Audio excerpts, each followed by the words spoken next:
Michael Suffredini, President and CEO of Axiom Space. Thank you, Bettina. Good afternoon. To say that we're excited is a huge understatement. It's fantastic to have launched this morning. The crew is on orbit. They're very excited, happy, and I talked to them yesterday. If we'd have kept them in quarantine much longer, there would have been a revolt. So we're very excited to have them on orbit, as they are, I'm sure. So we're looking forward to docking tomorrow to be 7:45 Eastern Time. And once they get to orbit and dock with the crew, they're very excited to be getting together with the ISS crew on orbit. So everybody's looking forward to that. I want to take this moment, though. Those of you that haven't watched this closely, we've been working on this together with NASA and SpaceX something like 6 years. This is the first mission, really, in our effort to build a commercial space station. This is one of 4 or 5 precursor missions before we launch our first module to the ISS in 2024. And so a special thanks to both NASA for persevering with us and helping us get to this point, and, of course, to our SpaceX friends who put us in orbit today, and we look forward to bringing us home tomorrow, and we've got several other trips planned with them. So thank you all very much. Bettina? Thank you so much. Next, we will hear from Kathy Lueders, NASA Associate Administrator for Space Operations. Wow, it was a beautiful, beautiful launch. You know, I always hold my breath until the second stage engine lights, and then it's so great to hear, you know, the vehicle's on orbit and everything's going, and it never gets old. It never gets old. I'm hoping to see a ton more of these. But, you know, the team really accomplished what was an important first step with this mission, and thank you, SpaceX, for successfully, accomplishing that beautiful launch. But like Mike talked about, I really want to acknowledge the million, I would say maybe billion, maybe I hear 6 years, billion steps that have been made by this joint Axiom NASA SpaceX team, as we've really been working through how to really make this first fully private astronaut mission to the ISS work, right? The space station's a busy place, and Dana will talk about, the important work that's going on with our government astronauts. And we've learned a ton getting to this point, and I promise you we'll keep learning. But this is really important for us. It's important for us to do this right. As the administrator said this morning, we are at an inflection point. And ISS is strong for the next 8 years. We're going to see some amazing, like Robin Gattens talks about, this is going to be the decade of results. But we are working to a future where NASA will be buying services on a commercial LEO destination. And so it is very important that we continue to learn, that we continue to carefully step through the rest of this mission. But man, was this launch a great start. And I am so looking forward to seeing our ISS crew welcome the Axiom crew tomorrow morning. Thank you. Thank you, Kathy. Next, we'll hear from NASA's Deputy Program Manager for the International Space Station, Dana Weigel. First of all, thank you all for tuning in. As Kathy said, it was an absolutely beautiful and picture-perfect launch. Just fantastic to see. It's a great start for this historic mission. Our whole team and the crew on board, who we spoke to last week, is really excited and looking forward to the arrival of the Axiom crew. I know you've heard us say it, but this is a really, really big milestone for us in our overall campaign to try to help foster a commercial low Earth orbit economy and really build new partnerships, learn how to work with each other in new ways. So this is a great first step in the execution of the vision that we've had for a while. Let's see, as Mike said, docking 7:45 a.m. Eastern Time. Hatch opening should be around 9:30 Eastern Time, so a little bit after that. And then after that, we will have a welcome ceremony, as is customary with our crew, so you'll get to see the entire crew if you tune in for that. The Axiom crew will be on board for about 8 days before they come home. We have a really busy spring time frame here. If you tuned in yesterday, you probably heard a lot of the activities that were going on board ISS, but just to point out a couple things, we've got Crew 4 coming up right on the heels of the Axiom 1 mission. We're going to do a handover between Crew 4 and Crew 3, and then Crew 3 will return. So we've got a big stack up and a lot of activity. And then all of that leads into our Boeing OFT-2 mission in May, which is a really critical milestone for us. We have a lot of operations between the Axiom crew and our crew that we'll be doing during the mission. For us, this is a little bit more like a shuttle mission in that we had to kind of pre-plan everything together to make sure that all the activities kind of aligned together and that we could do all of this in such a compressed time frame. The teams are ready to go. Everyone's really excited that we're off and running today and looking forward to docking tomorrow. So thank you very much, and I will hand it back to Bettina. Thank you so much. Next, we'll hear from NASA's Commercial LEO Program Manager, Angela Hart. I want to thank everybody again for being here. What an incredible day. I hope you can hear the smile on my face and the excitement in my voice, because it was really tremendous for all of us to be part of this today and witness the successful launch. On behalf of our program, I couldn't be more excited to see this successful launch, and as many have already said, a first step in completing this milestone and the goals that we are envisioning for commercialization of low Earth orbit.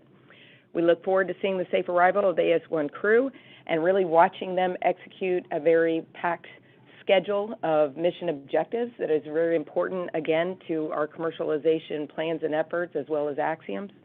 I know the world is watching this historic event. The science, commercial activities, and outreach that they have planned for this mission, I expect to inspire the next generation and as well inspire our current and new industry partners as we, build this commercial LEO economy. So, again, thank you, Bettina, and really excited to be here and can't wait for the next step. Thank you, Angela. And now we'll hear from Senior Director for Human Spaceflight Programs at SpaceX, Benji Reed. Great. Thank you, Bettina. Again, honored to be here and to be here with these great partners. I was mentioning just before we started that we could sit around here at the table with a lot of folks we've been able to work with for years, certainly my whole tenure at SpaceX, and that's an honor. But let's first jump to the where the crew's at right now in Dragon. Dragon is healthy. We've accomplished a number of, or we've started working through our nominal burns. The crew have doffed their suits. They've taken their suits off, and they're starting in on their first space meal. So it's pretty exciting. So I think people are healthy and well, and Dragon looks great. We had good insertion on the orbit, and we're working towards getting these folks to space station. Other than that, this is fundamentally again a partnership with all of us as we work together, as was mentioned before, to get Axiom through this great mission where they're doing a lot of science and research, and then get them back home safely. And of course, we have another crew coming up for NASA that we're looking forward to carrying, and then another one coming home shortly after that. All right. Thank you so much, Benji. Now we'll take questions from reporters. If you have a question, please press *1. And remember, when you open up the line, please state your name, affiliation, and to whom you'd like to direct your questions. We'll start our first question from Chris Davenport. Oh, hi, thanks, and congrats, everyone. I guess this is for Benji. This is SpaceX's, I think, is your 6th crewed flight, and it's kind of getting to the point where, at least from the outside, it's starting to feel routine. There's a celebratory atmosphere and a lot of excitement.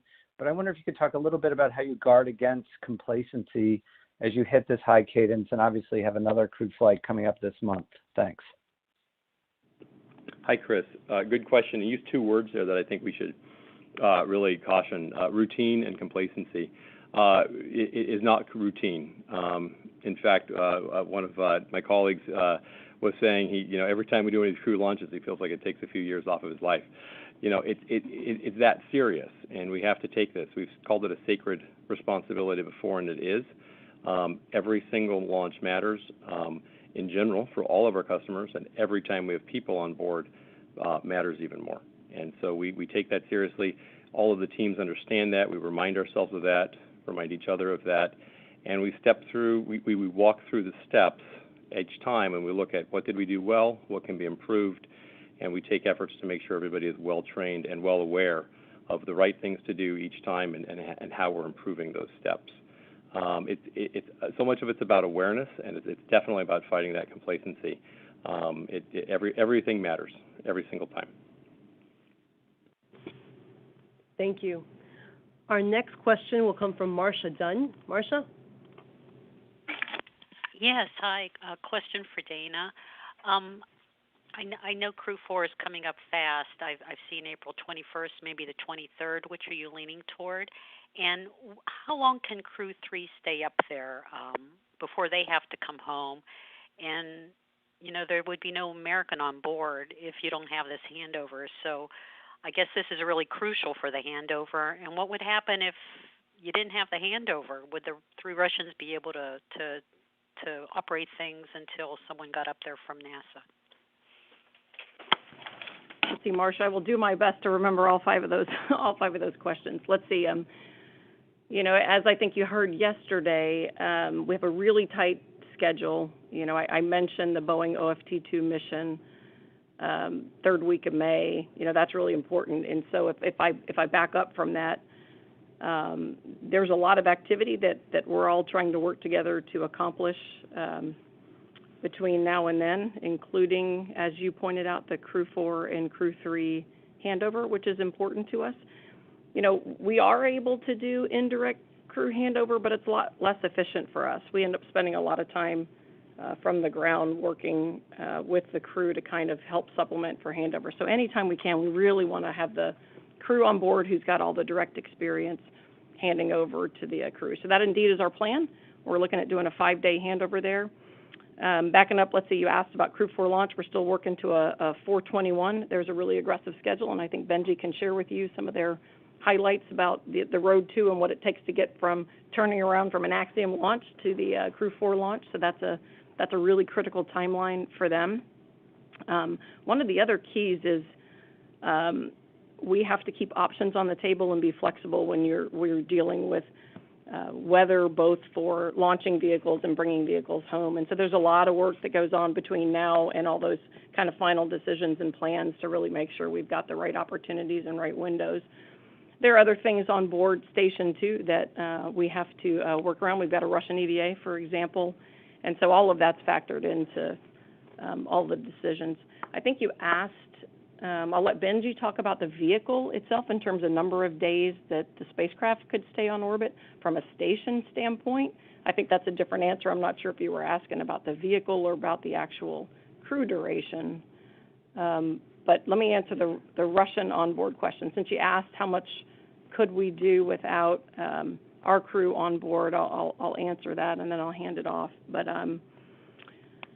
you know, really, the USOS, so our segment, which also includes the JAXA, the Japanese element, and the European element, our crew is really trained to manage and maintain the U.S. part of the segment.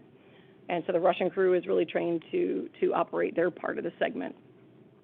So although the crews help each other out, they're really specialists kind of in their own area. So it is important for us to have crew on board on our side. But I think Crew 3 is good to the end of May, Marcia. So our plan is to obviously get this vehicle up. Then we're going to be looking at whether to get the Axiom vehicle down.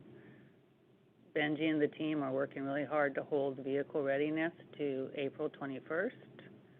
As you get the vehicles ready, and then you hope the weather god starts smiling at you. That's how this works, right? And so we're going to have all the vehicles ready, working through all the things, and then really I think we'll have to be letting you know over this next week kind of the final planning for re-entry of the Axiom vehicle and landing, and then our planning for launch of Crew 4. But our goal is to have Crew 4 launch by the end of April, and then have Crew 3 down by mid-May to be ready for OFT-2. and the vehicle won't time out like we talked about, Marsha. The vehicle won't time out till the end of May. Okay. Anything else, Benji, you want to add? Okay. That's great. Okay. Thank you. Our next question will come from Richard Tribeau. Hi, thanks. With the Orlando Sentinel, appreciate it. This is for Dana and Kathy. With Boeing Starliner coming on board and private missions such as this, my question is, how many per year trips from the various spacecraft could make it rotate to the International Space Station? Is it giving you guys a juggling headache for the future? And how many can actually be attached to the space station at any one time? And that's it. Thank you. Yeah, I mean, the goal, we have the 2 docking ports for us to be able to, and Dana and the team do a great job of kind of managing the traffic.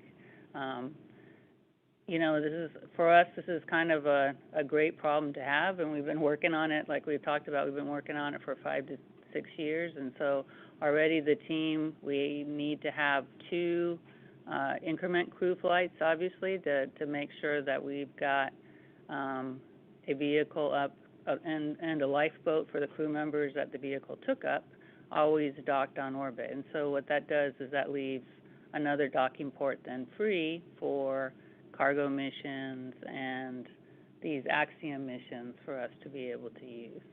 So, this is one of the things that we've been preparing for really hard, and it's one of the things we keep talking and asking Seth, when are you going to get that port up there with a few extra docking ports for us, right?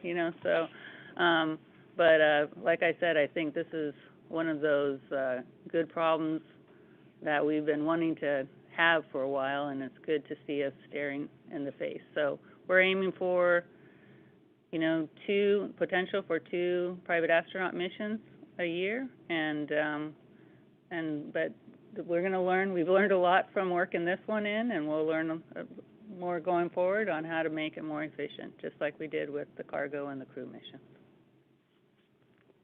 Thank you. Next question comes from Chelsea Goad. Hi, thanks for taking my question. Chelsea Goad with Space.com. So yesterday, during the pre-launch briefing, it was mentioned that Mike is kind of the ace card for Ax-1. With Peggy leading Ax-2, do you see all crewed missions in the immediate future having a veteran astronaut guiding the rest of the crew through the mission? And do you see this changing over time? Chelsea, thank you for the question. We think it's critically important that there's always a professional astronaut flying to station. Peggy and Mike, of course, have been the ISS before and commanded, and so they're great for these first 2 missions. We look at each of the crews as we go forward. We do train crews as professional astronauts, so we do have the option to have the professional astronaut also be a paying customer. For the first couple of flights or so, it'll be an Axiom astronaut who will have commanded the ISS, and we do think that's the right way to fly these flights. Thank you. Next question from Marcia Smith. Thanks so much. Mine's a bit of a different question. I think it was Kathy who mentioned that the crew was going to revolt if they had to stay in quarantine any longer. And I'm actually curious, who determines the length of the quarantine and the conditions of it? Is it NASA or Axiom or whatever company it is that's flying the private astronaut? And is it different because of COVID? I mean, can they be there in quarantine for a shorter period of time if we ever get through COVID? And what did they do for all the time they were in there? Okay, so quarantine is sort of an agreed to time period that the International Space Station program countries determined was the right period of time. It's actually extended a little bit over the last few years. So 14 days is really what they require, and that's the right thing because we're coming up to their space station, and we need to make sure our crew is in the same health condition as the rest of the crew. So we're happy to do that. What happens, though, is once you get to the 14-day clock, if you assume that everything's going to work out, you have to pull the trigger and send the crew into quarantine. when they go into quarantine, they stay. They're not running around, having dinner or going out and doing drinks and things like that or whatever they like to do. They really have to stay isolated. And as such, once vehicles start slipping, especially if they slip a day here, 2 days there, the crew just stays in quarantine because you can't take them out because you'll violate the 14 days. So this is what happens. It's not uncommon. Quarantine used to be a little shorter, and so it wasn't quite as obvious. But when you get to 14 days, and then you start working on 18 days, and then it starts looking like it's going to be 21 if you have slips and weather, you start to get a little nervous how long you're going to be isolated this way. But the crew is well taken care of. We have a wonderful facility that we use. It's a very large facility. It has all the accommodations. It has gym and pool and a place for everybody to work quietly to do what they want, and a number of features like this. And then they have a team around them that's providing them the dinners and the food they want, and taking care of their medical care and any needs they have. So it's we take really good care of them. But if you imagine like COVID just being pent up in your house for a while, you know how that feels. And I was kind of kidding. They were happy to be leaving, but if we slipped another day or two, they would have happily waited because they're really looking forward to the flight. Thank you. Our next question comes from Micah Maidenberg. Hi. Good afternoon, everybody. I think this is maybe for Angela and Mike. Could you talk about one sort of instance where Axiom and NASA actually disagreed about something with regards to the mission and how you sort of resolved it? And if you could be as specific as possible, that would be great. I know I just asked this question because it was discussed, about how everyone is learning to work together. Thank you.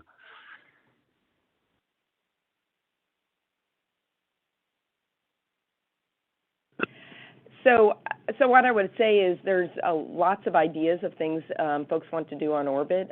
We worked really hard with Axiom to put together an acceptable list of activities that can be conducted on orbit. I think that we worked through pretty much everything and been able to accommodate all their requests. Sometimes when a request comes in, we have to work with the station program because, the actual implementation of that request may end up having to be a little bit different than exactly how it was requested.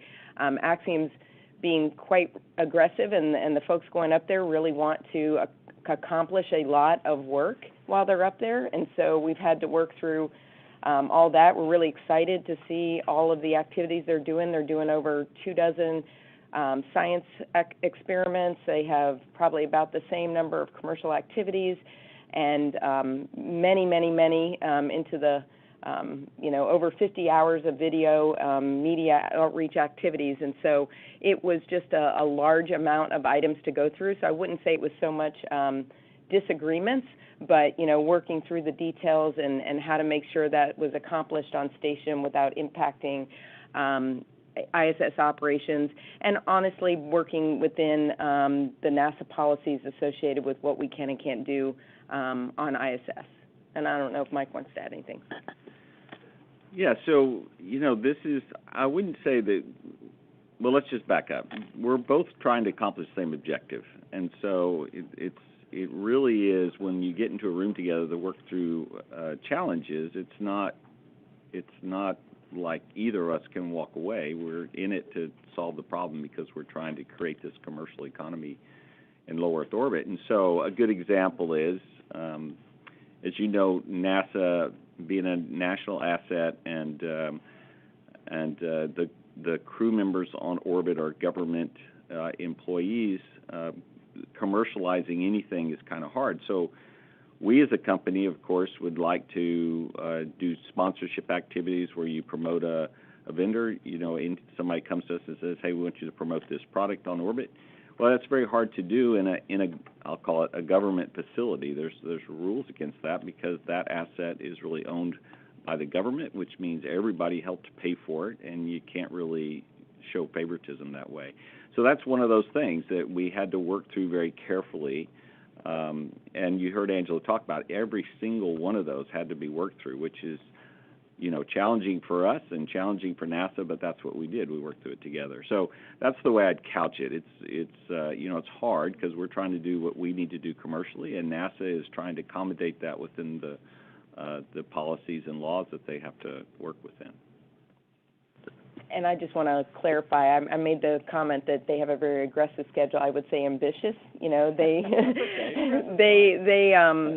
And we're really excited about all the activities they're planning to do. And I think it's going to, I'm really expecting a boon from industry once they see a lot of the things that we were able to accomplish and what they are planning to do. And as Mike said, I think we came up with really great solutions for all of the areas that we had to work through hard.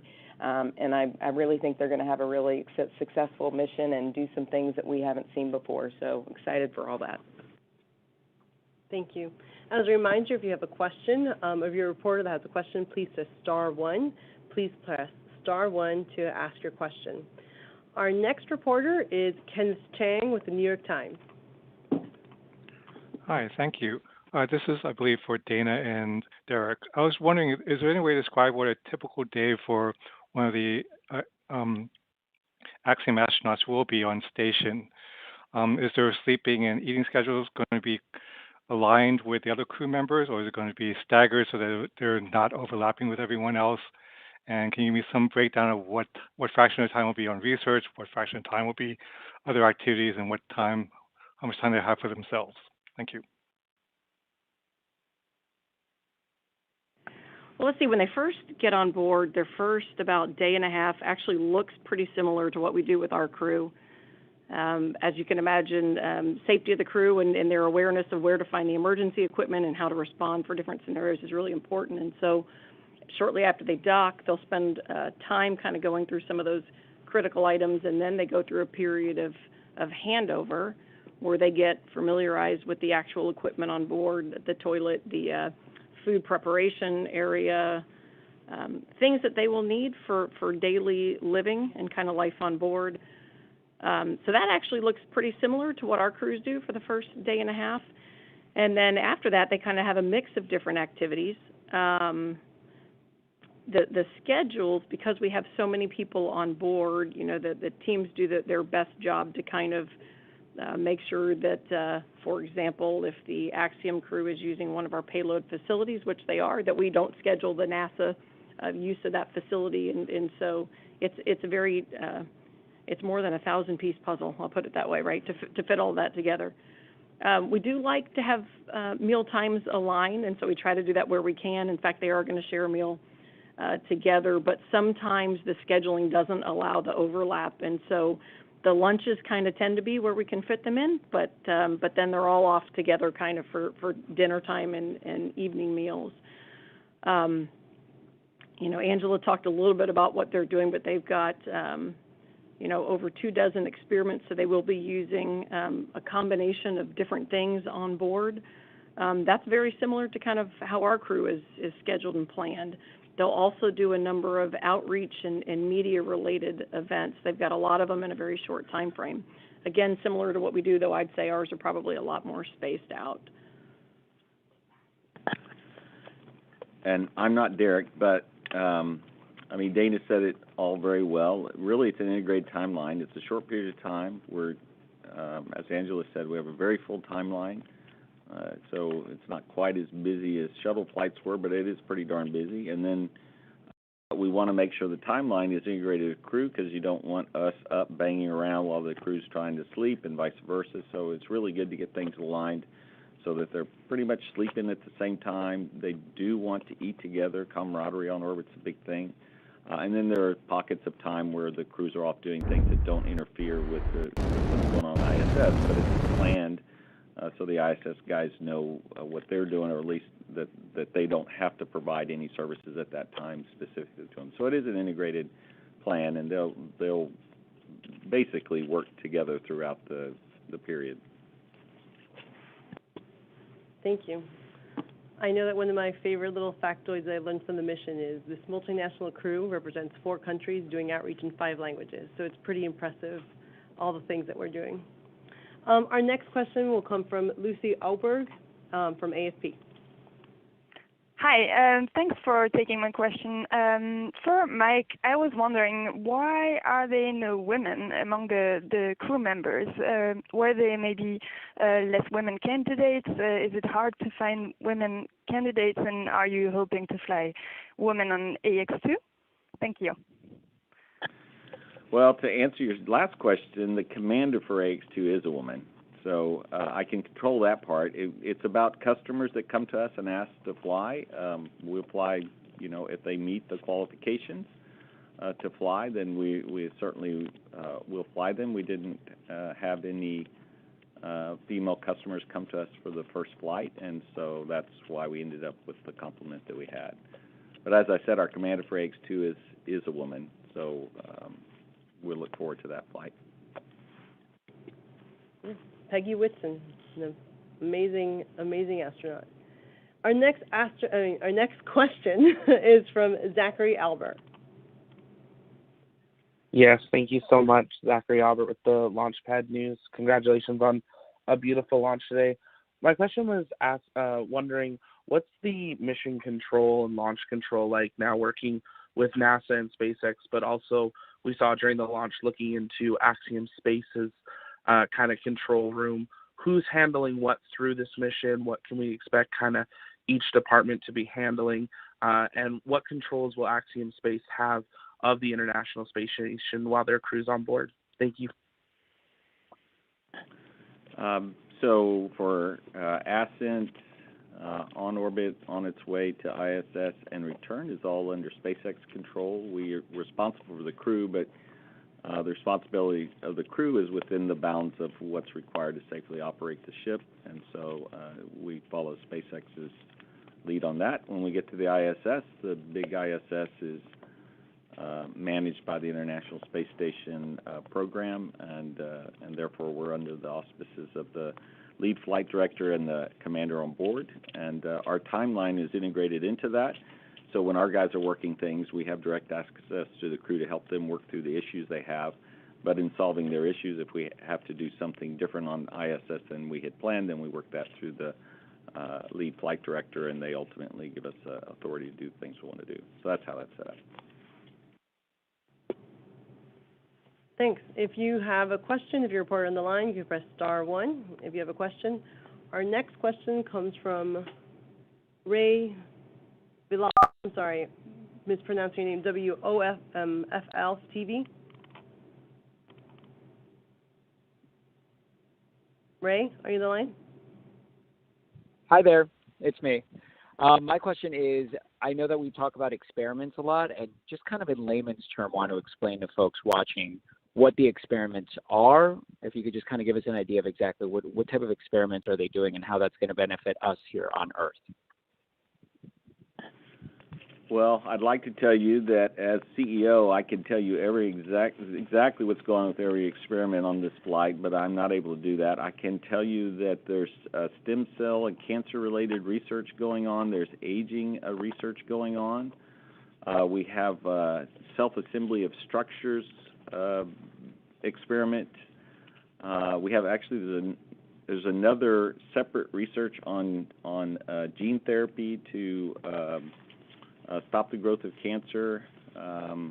There is a demonstration for on-orbit cloud computing and AI this is the idea about what's called edge computing, where there's so much data trying to come down these days. People want to try to take the data, compute the solution, just send the solution down. So there's a demonstration for that. That's a handful of the specifics. And we've got some world-class entities working with us, which you may have heard, Mayo Clinic, the Cleveland Clinic, a couple of those others I can't mention, MIT, and the Montreal Children's Hospital. So this is a really, and the Ramon Foundation in Israel. So it's a pretty integrated effort with really world-class institutions that are doing the research on orbit. And really everything that we're doing on orbit is leaning towards, it's not really basic research they're doing really doing research that leads to application, and that's the exciting part of this. We're slowly moving from fundamental research to applied research to creating a product that will benefit us on the ground. So that's exciting for us because the timeline to success, if your research works out, is pretty short. Thank you. And you get more information on the research on axiomspace.com. There is a link to the press kit and gallery, and it has a lot of information. You could always reach us at media@axiomspace.com for more information. Our last question comes from Manuel Manzanati. Hi, how are you? Manuel Masanti, covering the space program in Spanish. Congratulations on an incredible launch. I wonder, I'm fascinated by all the research that the crew is going to do in orbit and opening this market to other countries. I wonder if Axiom has already established contact with any country in Latin America or organization in Latin America for future missions. Thank you. Yes, we have. Argentina and Brazil are the two that I know of. And really, those are countries that are talking to us about wanting to do research as opposed to also flying crews. And those are very early conversations, though. But the whole premise behind Axiom Space is we're a U.S. company serving a global market, and so we're very interested to fly experiments and research and manufacturing efforts from really any country around the world. And so we reach out as much as we can, but we also set ourselves up so people can come to us relatively easily as well. Well, thank you all so much for joining us today. You can join us for the docking webcast, which begins Saturday tomorrow at 5:30 a.m. Eastern, roughly 2 hours advance of the Ax-1 crew and SpaceX Dragon spacecraft docking with the International Space Station. As mentioned today, docking is at 7:45 Eastern, and hatch opening is at approximately 9:30 a.m., and you'll see the welcome ceremony. You can watch all of this on axiomspace.com and also on NASA TV. We encourage you to follow the mission and on social media, follow it with the hashtag Ax-1.